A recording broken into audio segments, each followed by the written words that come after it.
జై శ్రీరామ్. అందరికీ నమస్కారం. వెల్కమ్ టు న్యూస్ అఖండ. నేను మీ కస్తూరి శ్రీధర్. మిత్రులారా, అంతర్జాతీయ సమాజంలో ఇప్పుడు చాలా కీలకమైనటువంటి పరిణామాలన్నీ కూడా జరుగుతున్నాయి. ఒకవైపున ప్రపంచ రాజకీయాలంతా కూడా వేగంగా మారిపోతున్నాయి. మరోవైపు మన సనాతన ధర్మానికి, మన దేశ భద్రతకు, మన సంస్కృతికి ముప్పు తెచ్చేటటువంటి శక్తులు ప్రపంచవ్యాప్తంగా కదులుతున్నాయి. ఇలాంటి సమయంలో భారత్ జపాన్ బంధం ఎందుకు అంత ముఖ్యమైంది? మోడీ గారు మన రూపాయి విషయంలో ఏం ప్లాన్ చేస్తున్నారు? చైనా ఎందుకు ఇప్పుడు అంతగా టెన్షన్ పడుతుంది? అమెరికా డాలర్ ఆధిపత్యానికి ఎందుకు సవాల్ ఎదురవుతుంది? ఇవన్నీ ఎక్కడా కూడా కన్ఫ్యూజన్ లేకుండా స్పష్టంగా చెప్పే ప్రయత్నం చేస్తా. ఓకేనా? మన దేశంలో జాతీయవాదాన్ని బలంగా చూపించినటువంటి దురంధర్ సినిమా పైన ఇక్కడ ఉన్నటువంటి మన దేశంలో ఉన్నటువంటి లెఫ్ట్ వింగ్ అలాగే క్రిటిక్ లాబీ ఎంత విషయం చిమ్మిందో మీరందరూ కూడా చూసే ఉంటారు. ఆ సినిమాను ఆపాలని, అదంతా కూడా అబద్ధమని, అవంతా కూడా కల్పిత గాథలని చెప్పేసి దాన్ని తక్కువ చేసి చూపించాలని చెప్పేసి చాలా మంది ప్రయత్నం చేశారు, మామూలుగా. కానీ చివరికి ఏమైంది? మన జాతీయవాదులంతా కూడా ఆ కుట్రలను తిప్పికొట్టినారు. ఆ సినిమాను సూపర్ హిట్ చేశారు. ఒక సినిమాను అణిచివేయాలని చెప్పేసి ఎంత ప్రయత్నించారో ప్రజలు దానిపైన అంతకంటే ఎక్కువ ఆసక్తి అయితే చూపించారు. దీన్నే అంతర్జాతీయంగా స్ట్రైస్ అండ్ ఎఫెక్ట్ అని చెప్పేసి అంటారు. అంటే ఒక నిజాన్ని దాచిపెట్టాలని, దాన్ని అణిచివేయాలని, అణగదొక్కాలని, ప్రజల ముందుకు రాకుండా చేయాలని చెప్పేసి ఎంతగా ప్రయత్నం చేస్తే ఆ విషయం అంతకంటే ఎక్కువగా ప్రచారం అయితే పొందుతుంది. ప్రజలు అసలు దాంట్లో ఏముండదని చెప్పేసి తెలుసుకోవడానికి మరింతగా ఆసక్తి అయితే చూపిస్తారు. ఇప్పుడు సరిగ్గా ఇలాంటి పరిస్థితే యూరోప్ లో కూడా కనిపిస్తుంది. అక్కడ సిటిజన్ విజిలాంటే అనేటటువంటి ఒక సినిమా అయితే వచ్చింది. ఆ సినిమాని ఇప్పుడు చాలా మంది యూరోపియన్ దురంధర్ అని చెప్పేసి పిలుస్తారు. ఎందుకంటే ఆ సినిమాలో యూరోప్ లో జరుగుతున్నటువంటి కొన్ని కఠినమైన వాస్తవాలను చాలా నేరుగా వాస్తవాలకు దగ్గరగా చూపించారు. ఈ సినిమాలో ఒక అమెరికన్ ఆర్మీ ఆఫీసర్ యూరోప్ కి అయితే వస్తాడు. అక్కడ ముస్లిం వలసదారులలో కొంతమంది స్థానిక ఆడపిల్లలపైన చేస్తున్నటువంటి దారుణాలను, అన్యాయాలను చూస్తాడు. ఆ పరిస్థితులు చూసి అతను తీవ్రంగా మనోవేదనకైతే గురవుతాడు. అక్కడి చట్టాలంతా కూడా ఈ బాధితుల పక్షాన్ని నిలబడకుండా నేరం చేసిన వారి పట్ల మృదువుగా వ్యవహరిస్తున్నాయని చెప్పేసి చూపిస్తారనమాట. చూడండి, అంటే తప్పు చేసిన దేంతో కొట్టాలా? అదే అరబ్ దేశాల్లోనే అనుకుందాం. ఓయమ్మ, ఏదన్నా వ్యభిచారం చేస్తేనో, లేకపోతే హత్య చేస్తేనో, దొంగతనం చేస్తేనో కాళ్ళు తీయాలా, తలకాయలు తీయాలా, చేతులు తీయాలా, లేకపోతే కొడా దెబ్బలు కొట్టాలని చెప్పేసి ఇట్లంతా కూడా శిక్షలు ఉంటాయి. వీళ్ళే ఆ మతానికి సంబంధించిన వాళ్ళే యూరోపియన్ దేశాలకు, లేకపోతే మన దేశంలోనూ ఇంకో చోటుకపోతే అక్కడ వాళ్ళకి షరియా చట్టాలు ఏంటంటే కేవలం పెళ్లిళ్ళ విషయంలోనూ, పిల్లల విషయంలోనూ, చదువుల విషయంలో, ఇలాంటి విషయాల్లో షరియా చట్టాలు కావాలంటారు. కానీ వాళ్ళు తప్పులు చేస్తే శిక్షలు ఉంటాయి చూసారా? ఆ శిక్షల విషయంలో మాత్రం షరియా చట్టాలు మాకు వద్దని చెప్పేసి అక్కడ న్యాయస్థానాలు ఏవైతే చెప్తాయో, అక్కడ చట్టాలు రాజ్యాంగం ప్రకారం ఎలాంటి శిక్షలు అయితే ఉంటాయో అలాంటి వాటిని వేయాలంటారు. అట్లుంటది కథ. కాబట్టి చివరికి ఆ ఆఫీసరు చట్టాన్ని తన చేతుల్లోకి తీసుకుని, ఎందుకంటే అక్కడ చట్టాల ప్రకారం వీళ్ళందరి మీద కూడా జాలి చూపిస్తూ ఉంటారు. కాబట్టి ఆయన చట్టాన్ని తన చేతుల్లోకి తీసుకుని ఆ దుర్మార్గులను ఒక్కొక్కరిని శిక్షించడం మొదలు పెడతాడు. ఈ సినిమా అక్కడ ఉన్నటువంటి వోక్ లెఫ్ట్ వ్యవస్థకు వణుకు పుట్టించింది. అందుకే యూకే, జర్మనీ లాంటి దేశాల్లో ఈ సినిమాను థియేటర్లలో బ్యాన్ చేశారు. మామూలుగా ఎక్కడైనా కూడా మన దేశానికి వ్యతిరేకంగా ఏమైనా జరుగుతుందంటే అక్కడ మెజారిటీ ప్రజలు ఎవరైతే ఉన్నారో వాళ్ళను బాధించేటట్టు, వాళ్ళను ఇబ్బంది పెట్టేటట్టు ఏదైనా జరుగుతుందంటే దాని మీద ఇంకా అవేర్నెస్ తీసుకొచ్చే ప్రయత్నం చేయాలి. కానీ వీళ్ళు ఏం చేశారు? ఏకంగా సినిమాని బ్యాన్ చేశారు. ఇంకా నాశనం అయిపోతాయి దేశాలంటే ఇంకెందుకు నాశనం అయిపోవు? ఇక్కడ వోక్ లెఫ్ట్ వ్యవస్థ అంటే ఏంటంటే తమ భావజాలానికి విరుద్ధంగా ఎవరు మాట్లాడినా వాళ్ళను అణిచివేయాలని చూసేటటువంటి వామపక్ష భావజాల నెట్వర్క్ అనమాట. తమకు నచ్చిన మాట మాత్రమే మాట్లాడాలి, తమకు నచ్చని నిజాలు బయటికి రావద్దని చెప్పేసి అనుకునేటటువంటి వ్యవస్థే ఈ వ్యవస్థ. కానీ ఎప్పుడైతే ఎలాన్ మస్క్ ఉన్నాడు కదా, ఈ ఎలాన్ మస్క్ ఈ సిటిజన్ విజిలాంటే సినిమా పైన ట్విట్టర్ లో ప్రశంసలు కురిపించాడో అప్పటి నుంచి ఈ సినిమా అనేది మరింతగా వైరల్ అయిపోయింది. థియేటర్లలో బ్యాన్ చేసినా సరే ప్రజలు ఇంటర్నెట్ లో వెతికి మరీ చూస్తున్నారు. కోట్లలో వ్యూస్ అన్ని కూడా వస్తున్నాయి. ఒకసారి ఈ పేరు మీద మీరు కూడా సెర్చ్ చేయండి. కొన్ని సీన్లు వస్తాయి షార్ట్ వీడియోలు, అదంతా కూడా నెక్స్ట్ లెవెల్లో ఉంటాయి. ఒకసారి చూడండి. లండన్ వీధుల్లోనూ అలాగే యూరోప్ నగరాల్లో నిజంగా ఏం జరుగుతుంది, స్థానిక ప్రజలు ఎందుకు అంతగా భయపడతారు, వలసల వల్ల అక్కడ సమాజం ఏ విధంగా మారుతుంది అనే విషయాలను ఈ సినిమా కళ్ళకు కట్టినట్లు చూపించింది. యూరోప్ దేశాలు ఈ రోజు ఒక పెద్ద జనాభా సంక్షోభంలో ఉన్నాయి. అక్కడ సంతానోత్పత్తి రేటు చాలా తక్కువ స్థాయికి పడిపోయింది. కొన్ని దేశాల్లో అది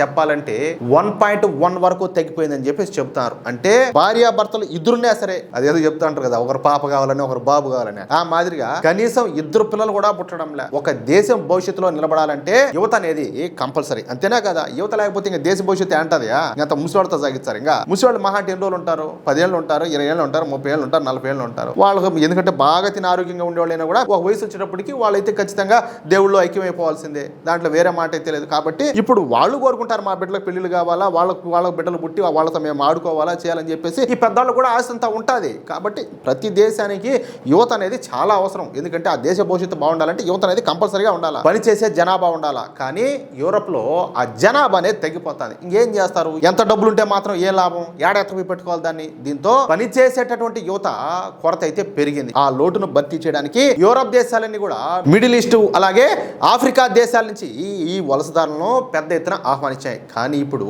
అదే నిర్ణయం వాళ్ళకి ఇప్పుడు పెద్ద సమస్యగా మారిపోయింది. వాళ్ళు అక్కడి స్థానిక సంస్కృతిని గౌరవించకుండా స్థానిక ప్రజలపైన దురాఘాతాలకు పాల్పడుతున్నారని యూరోప్ లో పెద్ద చర్చ అయితే జరుగుతుంది. అక్కడికి వచ్చినటువంటి కొంతమంది వలసదారులు స్థానికంగా ఉండేటటువంటి ఆడపిల్లలను ప్లాన్ ప్రకారం ట్రాప్ చేసి వాళ్ళపైన దాడులు చేస్తున్నారనే ఆరోపణలు కూడా బయటకు వస్తున్నాయి. ఒక 9 ఏళ్ల చిన్నారి పైన 15 ఏళ్ల వలసదాడులు చేసినటువంటి దారుణం గురించి వచ్చిన వార్తలు అక్కడి ప్రజలందరినీ కూడా తీవ్రంగా కదిలించినాయి. చూడండి, 9 ఏళ్ల పాప అంట, 15 ఏళ్ళ వయసు. కొంచెం జాగ్రత్త వినండి. ఇంత జరుగుతా ఉన్నా సరే అక్కడి కోర్టులు చాలా సందర్భాల్లో కఠినంగా వ్యవహరించడం లేదనే విమర్శలు కూడా ఉన్నాయి. వాళ్ళకి ఇంకా నాగరికత అనేది తెలియదు, వాళ్ళని శిక్షించకుండా వాళ్ళలో మార్పు తీసుకురావాలి అనేటటువంటి పేరుతో రిహాబిలేషన్ సెంటర్లకు పంపుతున్నారని చాలా మంది ఆగ్రహాన్ని అయితే వ్యక్తం చేస్తున్నారు. ఇప్పుడు 15 ఏళ్ల వయసులో వాడికి ఒక కోరిక కలిగింది, ఏది? ఆ అమ్మాయిని ఏదో చేయాలని చెప్పేసి. అప్పుడు వాడికి పని చేస్తా ఉన్నట్ట, పని చేయనట్ట, ఏది దిమాగ్ అనేది కాదు. ఇంకా వాళ్ళకి నాగరికత తెలియదు అంటే వాడు ఏమన్నా పశువు కూడా ఏంటంటే దానికి ఒక వయసు వచ్చినప్పుడే దానికి ఆ కోరిక కలుగుతుంది. ఇప్పుడు వీడికి ఆ కోరిక కలిగిందంటే అప్పుడు వీడు ఏం చేయాలా అంటే రిహాబిలేషన్ సెంటర్ కింద పంపించేది అంటున్నా కాదులే. ఇప్పుడు మన చిన్నపిల్లలైనా కూడా ఏదైనా తప్పు చేస్తే ఇట్లా చేయకూడదు అని చెప్పేసి మన వాళ్ళను గట్టిగా దబాయించి మాట్లాడతాం. ఎందుకంటే వాడికి ఇంకోసారి ఆ తప్పు చేయకుండా ఆ పెంపకాన్ని ఏమనాలా? 15 ఏళ్ల వయసులో వాడు అంత తప్పు చేశాడంటే వాడిని ఏం చేయాలి? ఇప్పుడు మీరు ఒకసారి ఆలోచించండి. రిహాబిలేషన్ సెంటర్ పోతే ఇట్లా వాళ్ళు మారుతారా? అదేదో వెబ్ సిరీస్ లోనో ఏదో ఉంటుంది, సినిమాలోనో వాళ్ళ పిల్లలు గారు స్వామి వాళ్ళు టైం బాంబులు రా నాయన అన్నట్టు వీళ్ళు అలాంటి వాతావరణంలో పెరుగుతారు, అలాంటి మనుషుల మధ్యలో పెరుగుతారు. ఇంకా అలాంటి వాళ్ళకి అలాంటి ఆలోచనలు కాక ఇంకెలాంటి ఆలోచనలు వస్తాయి? నువ్వు ఎక్కడ తీసుకుపోయి పెట్టు, వాళ్ళకి ఏమి చేయి, ఎంత పెట్టు, ఏం చేసినా కూడా వాళ్ళ ఆలోచన అనేది అట్లే ఉంటుంది. అర్థమైందా? వాళ్ళకి ఎట్లా పడాలనో అదేందన్నట్టు చిన్న పావునైనా కూడా పెద్ద కర్త కొట్టాలన్నట్టు వాళ్ళని అట్ట కొడితేనే వాళ్ళలో మార్పు వస్తుంది. ఇదంతా కూడా ఏదో బుజ్జగించి మారం చేస్తే వాళ్ళు మారరు. అర్థమైందా? ఈ వోక్ లెఫ్ట్ అలాగే ఇస్లామిస్ట్ భావజాలాల కలయిక వల్లే యూరోప్ అనేది నెమ్మదిగా తన అసలు సంస్కృతిని కోల్పోతుందని ఆ సినిమాలో స్పష్టంగా చూపించారు. అందుకే ఆ సినిమాను ఏకంగా బ్యాన్ చేసి పడేశారు. కానీ ప్రజలు మాత్రం ఆగడంలే.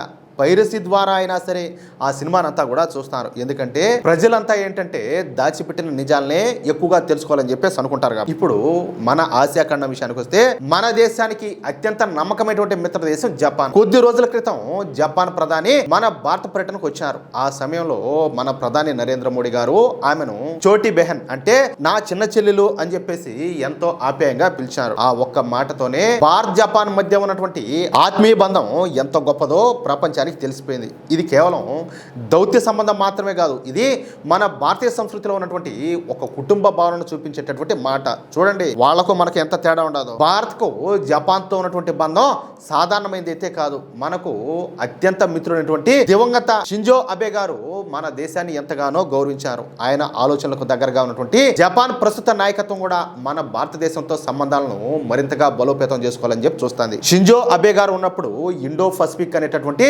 వ్యూహాత్మక ఆలోచనకు ప్రపంచ స్థాయిలో బలం వచ్చింది. ఈ ఆలోచన ద్వారా భారత్, జపాన్, అమెరికా అలాగే ఆస్ట్రేలియా లాంటి దేశాలు కలిసి పెరుగుతున్నటువంటి చైనా ప్రభావానికి అడ్డుకట్ట వేయాలనే వ్యూహం ముందుకొచ్చింది. భారత్, జపాన్ దేశాలు ఇంతలా దగ్గర అవడం చైనాకు అసలు ఏ మాత్రం కూడా నచ్చల. ఎందుకంటే చైనాకు మన భారతదేశంతో సరిహద్దు సమస్యలన్నీ కూడా ఉన్నాయి. అలాగే జపాన్ తో కూడా ఈ చైనాకు చారిత్రక శత్రుత్వం అనేది ఉండాలి. చైనాలో చిన్నప్పటి నుంచే ఈ జపాన్ పైన ద్వేషం పెంచే విధంగా ప్రచారం చేస్తారని చెప్పేసి చాలా మంది చెప్తా ఉంటారు. జపాన్ మ్యాప్లను చింపించేంత స్థాయిలో అక్కడంతా కూడా విషం నూరిపోస్తారనే వార్తలు కూడా వచ్చినాయి. ఇలాంటి చైనాను ఎదుర్కోవడానికి మన భారత్, జపాన్ దేశాలు ఇప్పుడు బలమైనటువంటి వ్యూహాత్మక భాగస్వామ్యంగా మారుతున్నాయి. జపాన్ మన దేశంలో భారీగా పెట్టుబడులు పెట్టడానికి ముందుకు వస్తుంది. రక్షణ రంగంలో కూడా మన దేశంతో సాంకేతిక సహకారం పెంచడానికి ఆసక్తిని అయితే చూపుతుంది. యుద్ధ నౌకలు, రాడార్ వ్యవస్థలు, స్టెల్త్ సాంకేతికత అలాగే కమ్యూనికేషన్ సిస్టమ్స్ లాంటి రంగాల్లో రెండు దేశాలు కలిసి పనిచేసేటటువంటి అవకాశాలు కూడా ఉన్నాయి. ఇలాంటి సాంకేతికత మన నౌకాదళానికి, మన రక్షణ వ్యవస్థకు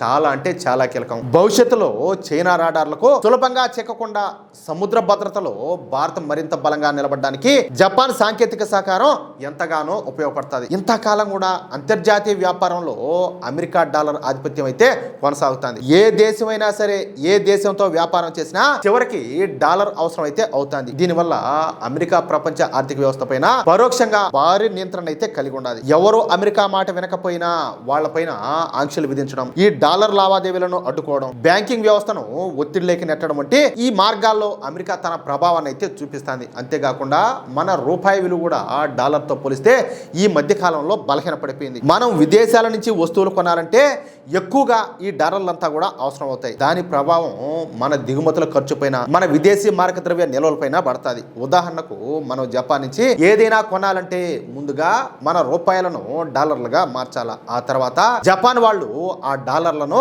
ఎన్నుగా మార్చుకోవాలా. చూడండి ఎంత ప్రాసెస్ ఉంటుందో. ఈ మధ్యలో కరెన్సీ మార్పిడి ఖర్చులు కూడా వస్తాయి, బ్యాంకింగ్ ఛార్జీలు కూడా వస్తాయి, డాలర్ పైన ఆధారపడాల్సి వస్తుంది. ఈ విధంగా భారత్ కు జపాన్ కు రెండు దేశాలు కూడా నష్టం అయితే జరుగుతుంది. ఒక భారత్ కు జపాన్ కనే కాదు, ఏ దేశంతో పోల్చుకున్నా కూడా అదే జరిగేది. దీనివల్ల మన విదేశీ మారక ద్రవ్య నిల్వలు కూడా ఒత్తిడికి అయితే గురవుతాయి. అంటే మన దేశం దగ్గర ఉన్నటువంటి విదేశీ కరెన్సీ నిల్వలు తగ్గే అవకాశం అయితే ఉంటది. అందుకే ఇప్పుడు మన మోడీ ప్రభుత్వం ఒక పెద్ద ఆర్థిక వ్యూహం మీద అయితే పనిచేస్తుంది. డాలర్ ను మధ్యలో పెట్టకుండా జపాన్ భారత్ మధ్య నేరుగా రూపాయి అలాగే ఎన్లతో వ్యాపారం చేయాలని చెప్పేసి చర్చలన్నీ కూడా జరుగుతున్నాయి. ఇది మామూలు విషయం అయితే కాదు. ఇది సక్సెస్ అయితే భారత్ కూడా లాభం, అలాగే జపాన్ కూడా లాభమే. ఈ రెండు దేశాలు తమ తమ కరెన్సీలతో వ్యాపారం చేస్తే డాలర్ పైన ఆధారపడాల్సిన అవసరం అయితే తగ్గుతుంది. రాబోయే దశాబ్ద కాలంలో జపాన్ మన దేశంలో భారీగా పెట్టుబడులు అయితే పెట్టబోతోంది. రైల్వేలు, మెట్రో ప్రాజెక్టులు, సెమీ కండక్టర్లు, ఎలక్ట్రానిక్ అలాగే రక్షణ రంగం, మౌలిక వస్తువుల వంటి రంగాల్లో జపాన్ పెట్టుబడులు భారత్ కు ఎంతగానో ఉపయోగపడతాయి. ఈ ట్రేడ్ మోడల్ గనక సక్సెస్ అయితే అమెరికా డాలర్ ఆధిపత్యానికి ఒక చిన్న బొక్క అయితే పడినట్టే. అదే చిల్లు పడుతుంది అంటారు చూడు, అదైతే పడినట్టే. ఆ చిల్లు భవిష్యత్తులో పెద్ద మార్పు అయితే దారితీసే అవకాశం ఉండదు. అయితే ఇందులో కొన్ని ఆర్థిక సవాళ్లు కూడా ఉన్నాయి. మన రూపాయి ప్రపంచ వ్యాప్తంగా బలంగా నిలబడాలంటే మన దేశీయ ఉత్పత్తి రంగం మరింతగా బలపడాలా. మనం ఎక్కువగా తయారు చేయాలా, ఎక్కువగా ఎగుమతి కూడా చేయాలా. ప్రపంచానికి అవసరమైనటువంటి వస్తువులను భారత్ నుంచే సరఫరా చేయగలిగినటువంటి స్థాయికి అయితే రావాలా. మన దేశంలో తయారీ రంగం బలపడితేనే రూపాయికి గౌరవం కూడా పెరుగుతుంది. అంతే కదా, విదేశాలు కూడా మన రూపాయిని తీసుకోవడానికి ముందుకైతే వస్తాయి. మిత్రులారా, వాస్తవాలను ప్రతి ఒక్కరు కూడా జాగ్రత్తగా గమనించాలా. యూరోప్లో స్థానిక సంస్కృతిని బలహీనపరచాలని చెప్పి చూసినటువంటి ఓక్ లిబరల్స్ ఇప్పుడు అదే విధానాల వల్ల ఇప్పుడు నరకాన్ని చూస్తున్నారు. అక్కడ జాతీయవాదం అనేది నెమ్మదిగా మేలుకుంటుంది. మరోవైపు మన దేశంలో మన నరేంద్ర మోడీ గారి నాయకత్వంలో మన భారతదేశం ప్రపంచ దేశాలకు ఒక కొత్త మార్గాన్ని అయితే చూపుతుంది. జపాన్ లాంటి సాంకేతిక దిగ్గజం మన భారత్తో చేతులు కలపడం చిన్న విషయం అయితే కాదు. చైనా కుతంత్రాలను ఎదుర్కోవడానికి, అమెరికా డాలర్ అహంకారాన్ని తగ్గించడానికి, ఆసియాలో కొత్త శక్తి సమతుల్యం చేయడానికి భారత్ జపాన్ బంధం ఒక కీలకం అయితే కానుండాది. రాబోయే కాలంలో ప్రపంచ ఆర్థిక వ్యవస్థలో అలాగే రక్షణ రంగంలోను సాంకేతిక రంగంలో మన భారత్ పాత్ర మరింతగా పెరగబోతుంది.